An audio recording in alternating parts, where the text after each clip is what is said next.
Wow. Couldn't Mark have done just a little bit of editing for today's gospel to soften its tones a little bit? Can you imagine depicting two of Jesus' closest disciples, James and John, as brazen and opportunistic? Well, Mark rarely does anything to put the disciples in a better light. He has both James and John asking in unison for a favor, and Jesus seems prepared to give in to their request. "What do you wish me to do for you?" he says. Then comes that ambitious request from the two disciples, who must have felt that they were on the inside track for rewards and power and fame. "Grant that in your glory we may sit, one at your right and the other at your left." Were these first followers of Jesus supposed to be our models of faith? Not so much the way Mark portrays them. But let's face it, if this were the business world, or a conquering army ready to take control of a country, and you felt that you had an in with the CEO or the conquering hero, wouldn't you be tempted to pull him or her aside and put in your request for status and power? If you're going to get ahead in the business or the political world, such a move, such a grab for power, that would make perfect sense. And you might even be praised for your initiative and your foresight. But that is not the way of the reign, the new community that Jesus came to establish. That's not what he had been teaching his disciples as they traveled all the way from towards Jerusalem. He was all about service and giving one's life for others. And as usual, the disciples missed the point entirely.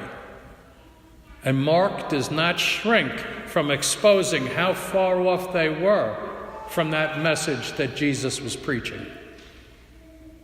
The other 10, they hear what the two asked, and they became indignant at James and John. But I'll tell you, judging from the way that Mark has been describing these disciples as dense and spiritually blind, I always get a feeling that the others were indignant because James and John beat them to the punch.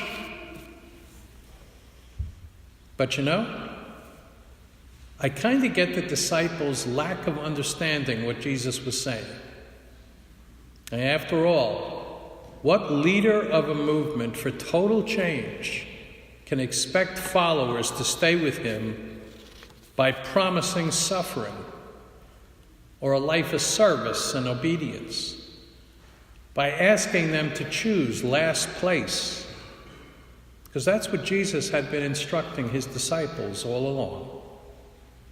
It's no wonder that he had so few. It's no wonder that they were practically all gone when he went to meet his death in Jerusalem. Misunderstanding about what discipleship asks was not just limited to those initial travelers with Jesus. Jesus has been asking us every day of our lives that very same question that he asked James and John. Can you drink the cup that I drink? James and John responded, we can. But they couldn't, nor can we, not on our own. Jesus is asking us to be servants and slaves, to be willing to put up with inconvenience, even pain, for the sake of his message. But our lives are already full. Our lives already ask too much of us.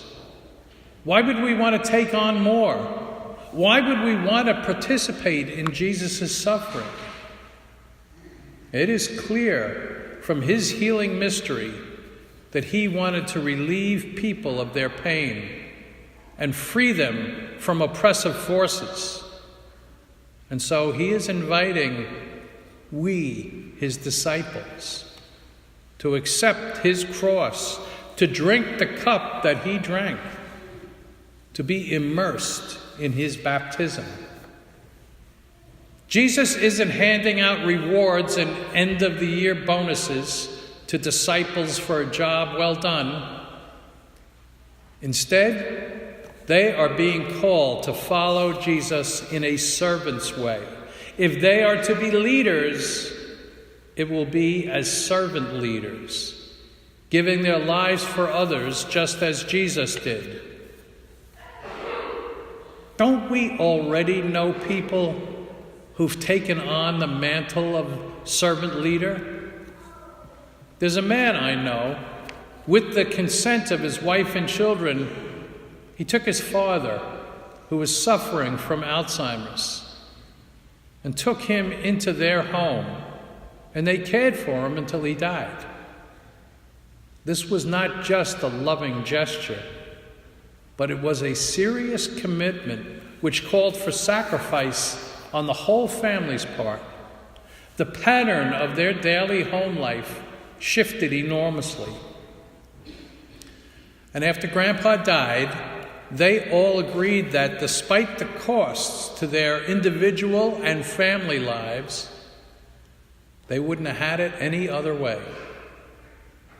They felt blessed by the privilege of accompanying their beloved father on his final journey. And there are so many other stories which require freely assumed sacrifices. And I know we might say, well, that's what families are supposed to do. But in Jesus, our family has extended infinitely beyond blood boundaries. Now we see all humans as our sisters and brothers, and their need calls us to sacrifice, to drink the cup that Jesus is offering us. So why choose to accept Jesus' invitation to follow him? Are we masochists who just love the thought of suffering and being neglected and treated as unimportant, naive believers? Or is it really because we hear God calling us to a richer and much more meaningful life? Are we drawn to discover a new life right now, one that might fall into the criteria that the world uses to measure success, but instead gives us a share in God's life? In responding to Jesus' call, we have come to discover that what the world calls success really yields limited value. Jesus tells us that the path to life he promises is paved with many opportunities to serve, or not, to offer our lives, or to hoard them, to let go of the notion that we are the center of the universe and cast our eyes to those on the borders of life.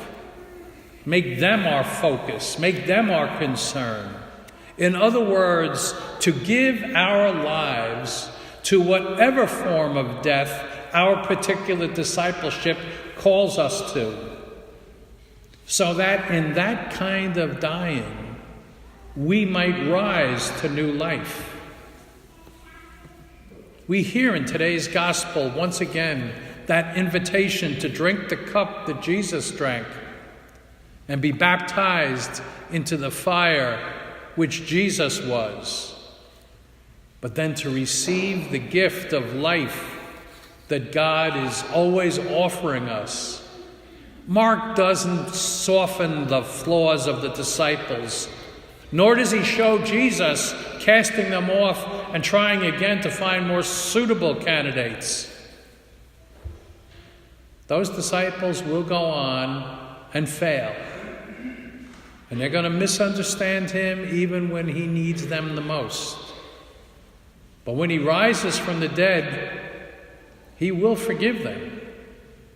And he's going to anoint them with the Spirit and send them out to call others, just as he called them. The tale of these disciples should give us hope. Because who among us has not failed to fully drink the cup that Jesus has offered? Who cannot confess to attitudes of competition, to misuse of power, to a lack of humility and dependence on God, to a lukewarm self-denial for the sake of the gospel, and a misdirected focus on possessions in place of people, and a hardness of heart to Jesus' words? Whatever our positions in family, church, or community, we all, at one time or another, have been deaf to Jesus' teachings, just the same as those first disciples that Mark tells us about today. But the same forgiveness that was offered to them is also given to us. The same spirit of renewed vigor that came upon them is also our gift again today at this Eucharist. And so we hear Jesus' teachings, and we admit that we often fail to live up to them. And we also admit that we are forgiven.